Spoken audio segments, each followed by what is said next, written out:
بسم اللہ الرحمن الرحیم۔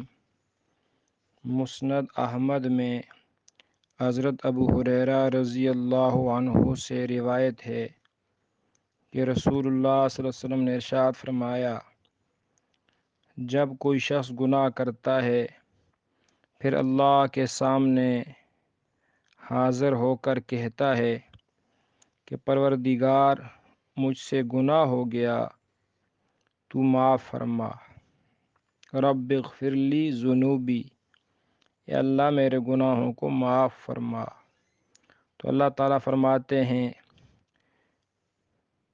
کہ میرے بندے سے گناہ ہو گیا، لیکن اس کا یہ یقین ہے کہ اس کا رب بھی موجود ہے جو گناہ پر پکڑ کرنا بھی جانتا ہے اور گناہ کو معاف کرنا بھی جانتا ہے۔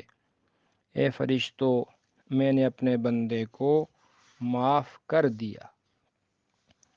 دوسری روایت میں ہے، حضرت ابو ہریرہ رضی اللہ فرماتے ہیں، ہم نے ایک مرتبہ رسول اللہ صلی اللہ علیہ وسلم سے عرض کیا، یا رسول اللہ، جب ہم آپ کے پاس ہوتے ہیں تو ہمارے دل نرم ہو جاتے ہیں، لیکن جب آپ کے پاس سے اٹھ کر جاتے ہیں وہ حالت نہیں رہتی، بچوں میں بیویوں میں مشغول ہو جاتے ہیں، گھر بار کے دندوں میں لگ جاتے ہیں۔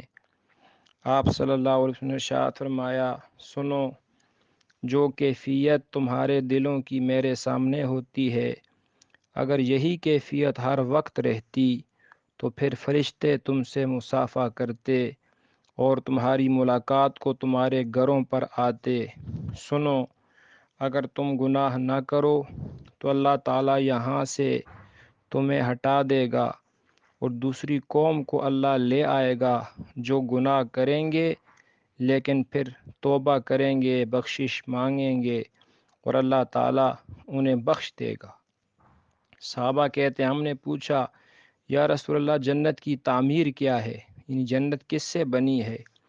آپ صلی اللہ علیہ وسلم نے ارشاد فرمایا، ایک اینٹ سونے کی، ایک اینٹ چاندی کی، اس کا گارا خالص مشک کا ہے، اس کے کنکر لؤلؤ، موتی اور یاقوت ہیں، اس کی مٹی زعفران کی ہے۔ جنت کی نعمتیں نہ کبھی ختم ہوں گی اور ان کی زندگی ہمیشہ ہمیشہ رہے گی، نہ ان کے کپڑے پرانے ہوں گے، نہ ان کی جوانی کو فنا ہوگا۔ اللہ تعالی ہمیں ایمان کی دولت نصیب فرمائے، آمین۔